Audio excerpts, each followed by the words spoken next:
Bonjour et bienvenue sur cette vidéo dans laquelle nous allons nous initier à la programmation VBA dans Excel. Donc VBA pour Visual Basic Application. Donc c'est un langage spécifique donc développé par Microsoft qui va vous permettre d'automatiser un certain nombre d'actions. Et donc c'est ce qu'on va voir aujourd'hui ici dans cette petite étude de cas que vous allez pouvoir retrouver en description de cette vidéo. Donc, le but ici, c'est qu'on cherche à mettre en place un outil pour mettre à jour le statut d'un stock, hein, d'une entreprise donnée. Et donc, il va falloir créer une procédure VBA qui va parcourir une liste de produits et mettre à jour la colonne ici statut, selon si la quantité en stock est inférieure à un seuil de réapprovisionnement. Ou bien sûr, si elle n'est pas inférieure, à ce moment-là, on mettra OK. Et si elle est inférieure, à ce moment-là, on mettra un petit message d'alerte. Donc, on va devoir créer un classeur et nommer la première feuille de calcul ici, stock. Et ensuite, on va devoir saisir les données ici. C'est un échantillon, bien sûr. Donc, avec une colonne produit, une quantité en stock et le seuil d'alerte. Et puis pour finir, la colonne statut qu'on va devoir alimenter ici, qualifier en fonction du test de chacune des lignes ici, qui va venir évaluer si la quantité en stock est inférieure ou égale au seuil d'alerte. Et si c'est le cas, à ce moment-là, ça va nous venir nous indiquer ici qu'il y a une alerte et mettre la cellule en rouge. Et à contrario, nous mettre OK et la cellule en vert. Euh, on vous demande également d'afficher en cellule F1 la date de dernière mise à jour du stock. C'est important pour savoir de quand date la dernière mise à jour. On va devoir l'afficher. Donc pour ce faire, on va utiliser quelques fondamentaux. Bien sûr, il va falloir, comme dans tout programme, on va déclarer des variables avec dim. On va devoir donc paramétrer la feuille de calcul sur laquelle nous allons travailler. Il va falloir rechercher également déterminer la dernière ligne de notre tableau, puisqu'on va devoir mettre en place une boucle, puisqu'on va, pour chacune des lignes, on va boucler un test conditionnel. D'accord. Et il va falloir également lire dans les cellules qui contiennent les informations, donc la quantité en stock et le seuil d'alerte. Et il va falloir également écrire dans la colonne statut. Et également, on va devoir mettre un peu de couleur et pour cela, on va utiliser intérieur color. Donc on va faire la mise en œuvre tout de suite. Donc j'ai déjà préparé ici donc mon petit classeur avec les éléments. Ma feuille de calcul se nomme bien stock. Et donc je vais commencer par aller dans l'onglet développeur ici, hop. Et on va aller dans Visual Basic et je vais faire insertion module. Première chose qu'il va falloir faire ici, c'est donc de déclarer donc notre fonction. Et donc, ça s'appelle, pour cela, on va utiliser le mot-clé sub. Et donc, moi, ma fonction, je vais l'appeler mise à jour stock, par exemple. Ensuite, on ferme les parenthèses. Hop. Entrée. Et automatiquement, vous voyez, vous avez end sub. Ça signifie que la fonction se ferme. Et c'est entre ces deux mots-clés ici qu'on va devoir saisir notre code.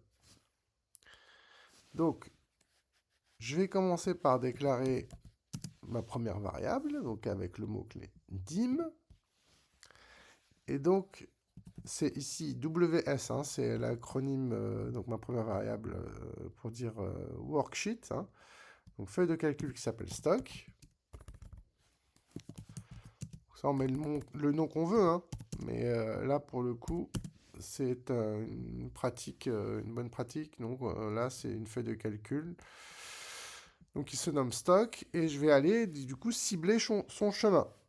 Enfin, pas cibler son chemin, c'est après, pardon. Donc là, je vais lui déterminer, lui affecter son type. Donc là, c'est une feuille de calcul. Worksheet. OK. Ensuite, je vais venir déclarer la dernière ligne.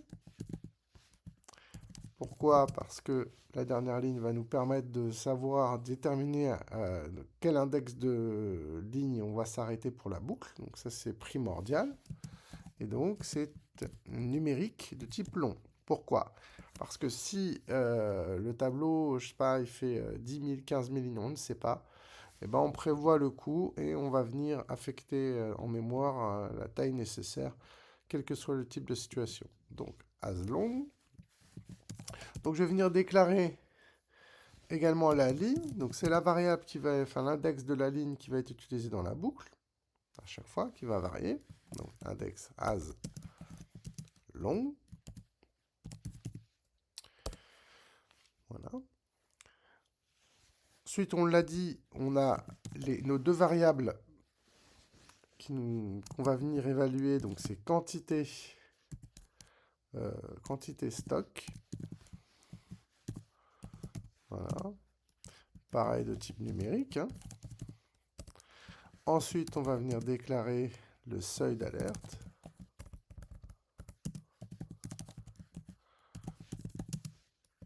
As long également. Voilà. Donc là, ce sont nos deux variables. Et ce qu'on peut faire également, c'est, on va venir mettre un petit commentaire. Donc c'est une bonne pratique. Hein. Quand vous voulez commenter votre code, vous allez utiliser les commentaires. Et pour cela, on va préfixer le texte par le petit apostrophe. De cette manière, lorsque le code sera exécuté, ce texte-là sera ignoré. Donc là, je mets déclaration des variables. Et donc, pour les variables, on a terminé. Maintenant, il va falloir quand même paramétrer, indiquer à Excel quelle est la feuille de calcul. Hein. Donc là, on va faire un set. Donc WS stock qui, du coup, est égal à... Elle se trouve où? Dans this workbook, donc dans ce classeur. Okay, workbook. Okay. Point sheet, donc feuille. Et la feuille, c'est, donc elle s'appelle stock. Je ferme la parenthèse. Donc là, c'est très important parce que là, on a défini la feuille de calcul sur laquelle nous allons travailler. Ensuite, comme je l'ai dit, il va falloir qu'on ait également l'index de la dernière ligne du tableau, parce que ça va me permettre de déterminer quand est-ce que la boucle va s'arrêter. Et donc pour cela, on va utiliser, pareil, donc toujours WS stock, S stock, point cell. Et donc ce qu'on va faire ici, c'est qu'on va venir finalement compter le nombre de lignes. Row, donc ça c'est un petit row count. Donc on va venir compter le nombre de lignes. De quoi? De la colonne A. Okay. Parce que la colonne A, je vous rappelle qu'elle contient les noms de produits. Donc à partir du moment où on a un nom de produit, c'est qu'il y a un stock derrière. Voilà. C'est comme ça qu'on procède. On ferme la parenthèse et jusqu'à la fin. Jusqu'à la fin. Et on va utiliser donc XL up. Voilà. Point row. Voilà. C'est un petit peu complexe comme notation, mais voilà, c'est quelque chose qui est très utilisé en VBA parce qu'on a toujours besoin de connaître le numéro de la ligne, la dernière ligne qu'il va falloir exécuter dans le cadre d'une boucle. Donc ça, c'est assez important. Donc là, je vais mettre en commentaire donc définition de la feuille de calcul. Ok. Là, ça va être trouver l'index de la dernière ligne du tableau. Hein.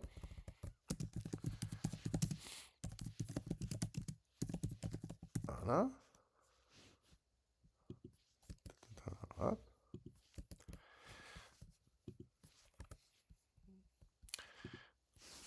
Ensuite, maintenant qu'on a tous les ingrédients, il va falloir qu'on commence à boucler finalement sur notre tableau pour venir faire nos évaluations et voir une condition pour voir si les stocks sont en deçà des seuils d'alerte. Et ensuite, on va affecter le texte, la couleur. Et à contrario, ben, on mettra la couleur verte avec le texte OK. Donc pour ce faire, dans beaucoup de langages de programmation, on utilise ce qu'on appelle la boucle for. Donc là, je vais écrire boucler sur chacune des lignes du tableau. Okay. Et donc, je vais commencer par utiliser le mot-clé for. Et là, on va désigner le numéro de la première ligne sur laquelle nous allons boucler. Et donc, ligne est égale à 2, puisqu'en fait, la première ligne, c'est l'entête de colonne. Et on va démarrer de la ligne 2 jusqu'à, donc to. Okay. Et to quoi? Derrière la dernière ligne qu'on vient de récupérer. Dernière ligne du tableau. OK. Ensuite, à chaque ligne, on va récupérer la quantité en stock. Parce que pour pouvoir faire nos évaluations, enfin évaluer nos tests, il va falloir qu'on récupère ça. Et le seuil d'alerte.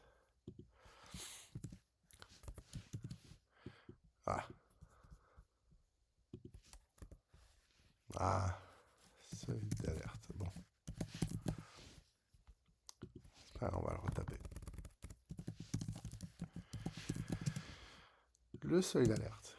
Et donc ça, on va venir les récupérer dans les cellules concernées. Donc c'est toujours le même principe. WS stock. OK. Point cell. Je vais venir indiquer ici, là on me donne le row index, c'est-à-dire l'index de la ligne. Donc c'est la ligne actuelle de la boucle. Donc ligne. Et ensuite virgule. Donc c'est situé dans la colonne B, la quantité stock. Donc je vais indiquer l'index de la colonne B. Okay. Point value. Donc c'est la valeur que je cherche à récupérer. La valeur, donc là si on considère qu'on est sur la première boucle, de la cellule B2. Et pour le seuil d'alerte, c'est dans la colonne C, donc c'est exactement le même principe. Donc WS stock, point cell,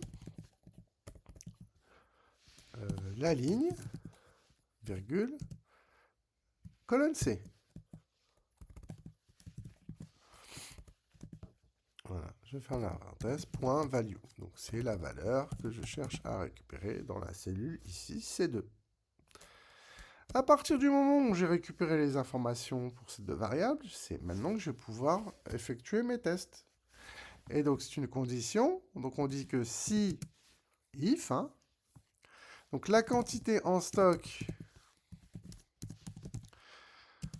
est inférieure ou égale au seuil d'alerte, jusque là, hop, then, alors on va effectuer des choses. Donc qu'est-ce qu'on va faire? On a dit qu'on allait affecter donc à la cellule, donc dans la colonne D qui correspond à la ligne 2, là, pour la première boucle, le texte. Le texte suivant, c'est par exemple alerte, stock à réapprovisionner. Donc, on recommence. Donc, WS stock, okay, point cells. J'ouvre la parenthèse. La row index, c'est la ligne de la boucle. Et là, par contre, ça va être la colonne D. Okay. Point value. Et là, je vais affecter le texte suivant. Attention, alerte, ou plutôt alerte, stock à réappro. OK. Maintenant, dans l'énoncé, si vous vous rappelez bien, on vous demande également de mettre une couleur à la cellule concernée. Donc là, c'est exactement le même début. Donc là, je vais faire un copier-coller juste pour celle-ci. Hop. Et c'est pas la valeur qu'on va venir travailler, c'est l'intérieur, la couleur de l'intérieur de la cellule. Donc c'est intérieur.color.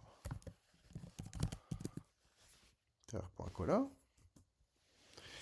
Et on va venir utiliser... Alors, il y a plusieurs manières de faire. On peut utiliser des index de couleurs. On peut utiliser les codes RGB.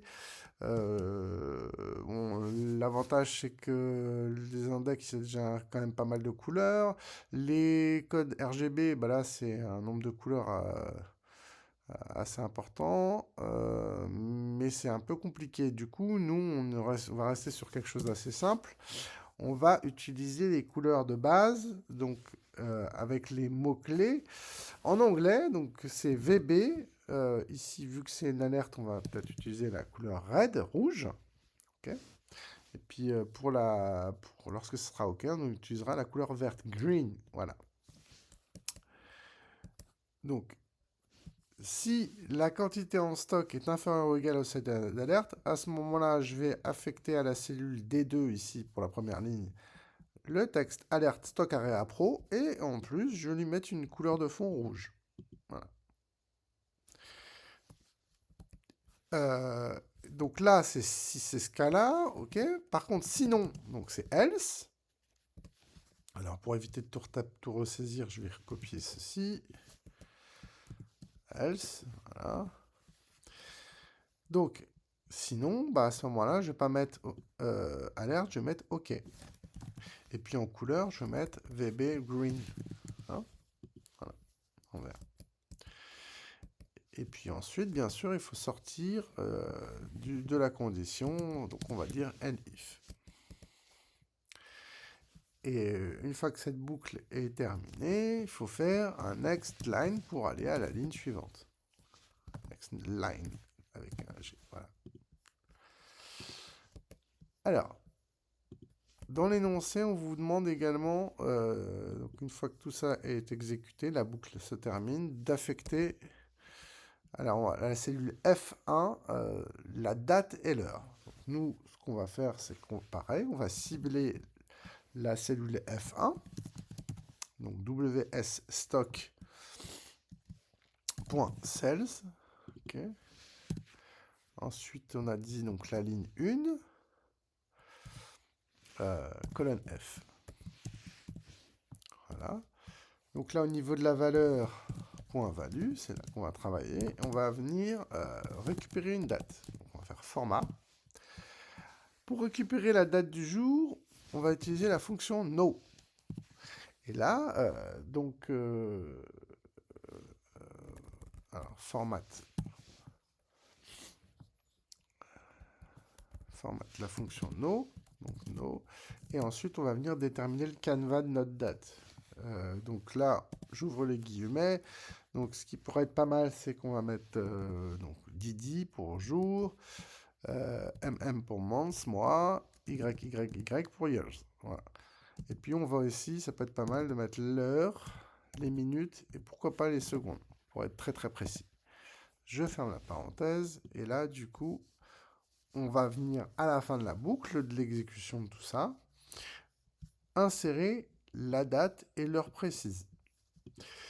Ce qui pourrait être pas mal aussi, ce n'est pas demandé, mais on pourrait ajouter à ce code un petit message d'alerte, une petite boîte de dialogue qui va s'afficher à la fin pour indiquer que le code s'est bien exécuté. Donc pour ce faire, on va utiliser un message box. Et donc là, on va écrire le texte directement. La mise à jour du stock a été réalisée avec succès. Avec un point d'exclamation. Alors, il faut savoir que les message box, il y en a de plusieurs types. Et nous, là, on va préciser qu'il s'agit simplement d'une critique, ça peut être des alertes critiques. Nous, c'est une message box d'information. Voilà. Donc là, je vais cliquer sur la disquette, je vais enregistrer. Il faut enregistrer aussi le classeur. Donc, je vais mettre la date d'aujourd'hui. Donc, 2025 09 11. Donc, je vais marquer macro. mise à jour stock. Voilà. Exo. Et j'enregistre. Là, il va me demander, bien sûr, qu'il y a des macros. J'exécute. Voilà. Je retourne sur mon classeur.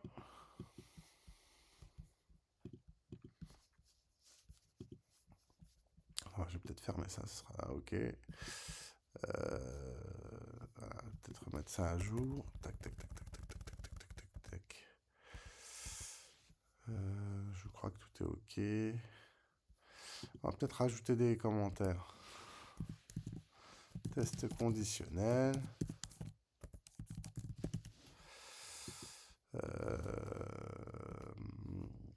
Donc je vais marquer insérer la date et l'heure de la dernière mise à jour. Voilà, c'est pas mal. Et là, c'est afficher un message de succès.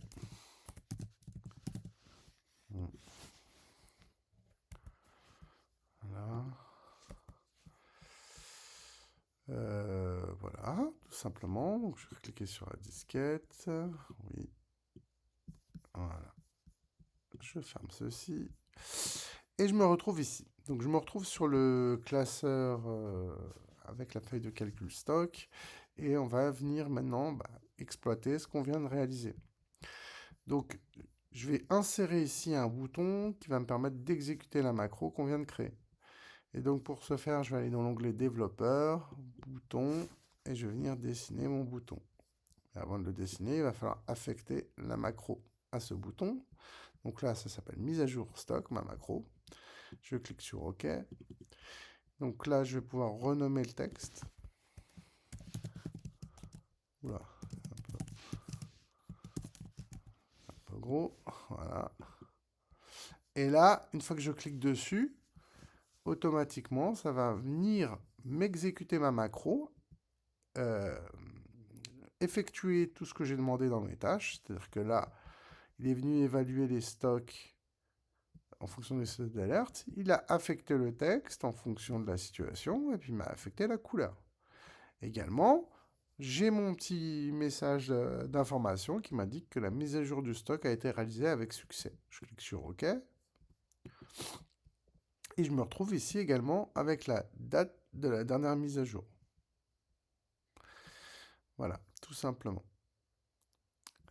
Voilà pour ce petit exemple assez simple, mais ça nous a permis quand même de voir le principe de déclaration des macros, également du principe des boucles et des conditions, voilà pour un exemple très très simple. Vous retrouverez l'énoncé de cet exercice si vous voulez le réaliser. Également, vous avez la possibilité de le faire. Vous avez également la possibilité de me contacter si vous souhaitez un accompagnement plus personnalisé, ou vous souhaitez approfondir tout cela avec une formation certifiante qui est éligible au CPF. Donc n'hésitez pas à me contacter sur l'adresse mail qui figure sur l'énoncé de cet exercice. Je vous remercie pour votre attention et je vous dis à bientôt.